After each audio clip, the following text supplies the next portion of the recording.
Privés de leurs locaux, presque totalement détruits lors des émeutes, les élèves de l'IFPSS, l'Institut de formation des professions sanitaires et sociales, ont pu faire leur rentrée ce matin au sein de l'UNC. Un soulagement pour Lorenzia, en 3e année d'études, qui peut maintenant terminer son cursus. Je suis très contente de reprendre parce que c'est enfin la fin de tout et du stress surtout qu'il ne restait que 7 mois.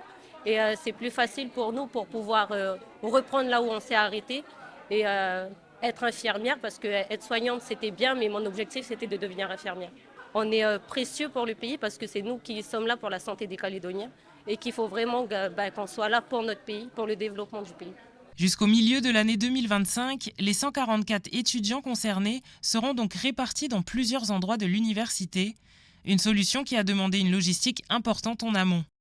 On organise au mieux, on a essayé de faire en sorte de trouver des salles qui soient proches les unes des autres pour essayer de garder quand même cette communauté au sein des étudiants de l'IFPSS, mais ça n'a pas toujours été possible et les étudiants auront cours un peu partout sur le campus, ce qui d'une autre façon peut être une bonne chose puisque ça leur permettra de côtoyer d'autres étudiants, d'autres filières et puis de connaître le campus dans toute son étendue et de profiter des services aussi mis à disposition sur le campus en termes de bibliothèque, d'infrastructures culturelles, sportives, de restauration. En plus des cours théoriques à l'université, les élèves seront accueillis au Medipôle et au CHS pour leurs cours pratiques. Une manière de rebondir pour cet outil pays dans un contexte où plus de 20% des infirmiers et infirmières ont déjà quitté le territoire.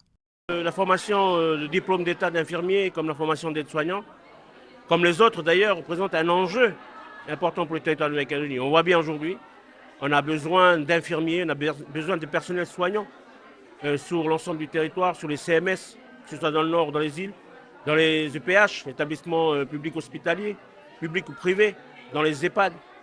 On sait qu'on a un réel besoin d'infirmiers, d'où l'importance de cet institut. Le gouvernement de la Nouvelle-Calédonie a d'ailleurs annoncé sa volonté de reconstruire les locaux incendiés de l'IFPSS et de débuter les travaux prochainement.